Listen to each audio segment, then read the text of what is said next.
what advice would you give to other CIOs within the Commonwealth of Virginia that may have similar challenges that you had? What advice would you give them in lessons learned, maybe through the process and the evaluation and the implementation, and kind of where you are today? What things are best practices that you've picked up on? Well, the one thing, and we learned this from Old Dominion as well, the quality of the support we're going to get from Perceptis depends on how much we put into defining our processes and anticipating questions and coming up with the answers to those. Now that does two things. It makes us better and makes our help desk staff during the day better, but also helps us think through what are we doing, why do we do it certain ways.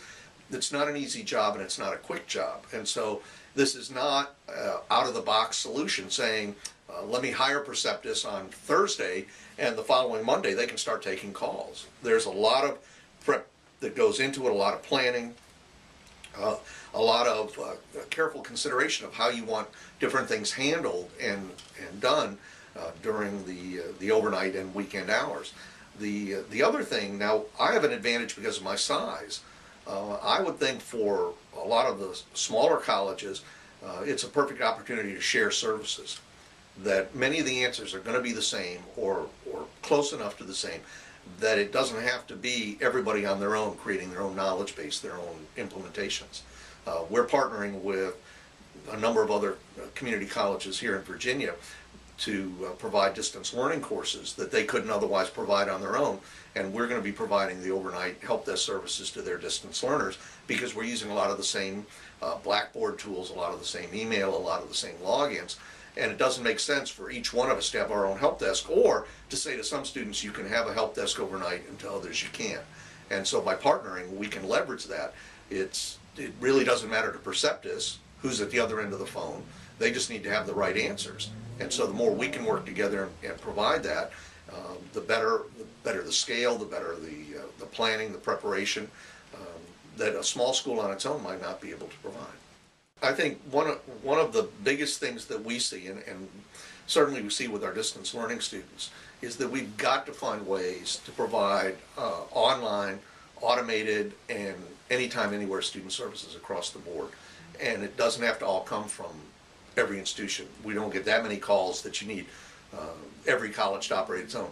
But for our student services, this is not just about doing coursework. It's about when somebody at 10 o'clock puts the kids to bed and says, I have questions about going back to college, or I can finally address those issues that I needed to address, or I need advising. We've got to find ways to provide those services when our students need them. We need to get them through their programs more quickly. We need to get them to degrees more quickly.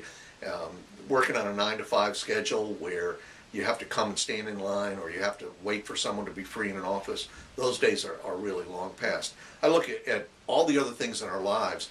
When do we finally have time to talk about it? You come home from work, and certainly in a suburban or urban environment, you fought traffic, you've got all the kids' activities or other activities, and when it's time to take care of yourself, that's when you need the answers and you need the support and the services to help you move forward. And that's going to require partnerships with vendors like Perceptis. It's going to require us to think differently about how we do our business. It's going to be partnering among institutions. I look at some of my sister schools that are very small, and we've got to find ways to take a load off of those schools rather than saying do more with less. Their students deserve the same level of service a student that in Northern Virginia has. They're never going to be able to do it on their own. How do we leverage? And the student services are the key. When I look at what many of the for-profit schools spend in the student services area compared to publics, it's enormous. And we've just got to find a way not only to compete, but because our students deserve that level of service. And that's a whole new model. And it's not something we can do on our own. We can't staff our way out of it. We're going to have to find ways to take commodities and work and partner and combine resources to do it. So in a shared services model like that, a lot of times there's the perception of, I lose control or I lose visibility into it. Do you see that as being a challenge that in a shared services model? We don't think so. The way that we're setting it up, each college can keep a lot of its own identity, and they'll be offering the courses under their own name. we'll be explaining to students what we're doing, but it's no different than when you contract with Google to provide email or Microsoft to provide email. It's not coming from the college, it's coming from someone else. For many of these things, it's just a different way of dealing with that service. For many of our students, my hunch is they don't really care who's providing the answer when Blackboard doesn't work or when their password needs to be reset. They don't particularly care who resets it for them as long as it gets reset. And in our private lives, we don't know who's at the other end of that doctor's bill you get or the other bill when it gets processed. You just want it processed and done correctly. Electricity, you don't care how it gets there, but it needs to work when you plug it in. And we think that's how students are, especially help desk services and for a lot of the overnight and weekend services. I know that on Sunday evening when you're writing a paper and things aren't working and it's due by midnight, and I can speak from my own daughter's experience, there is nothing worse than not knowing what to do and not having a live body at the other end of the phone. That at least someone's hearing you and can validate that, yes, it's not working.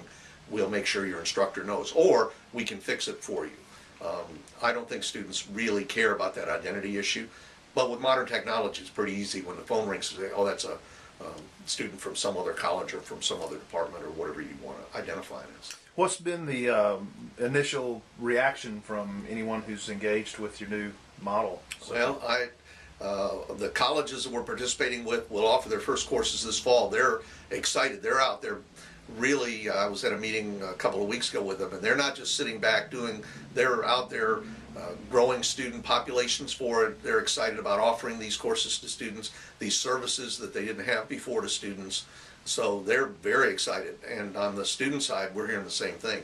This is something they wouldn't have had access to when a college has to do it all on its own.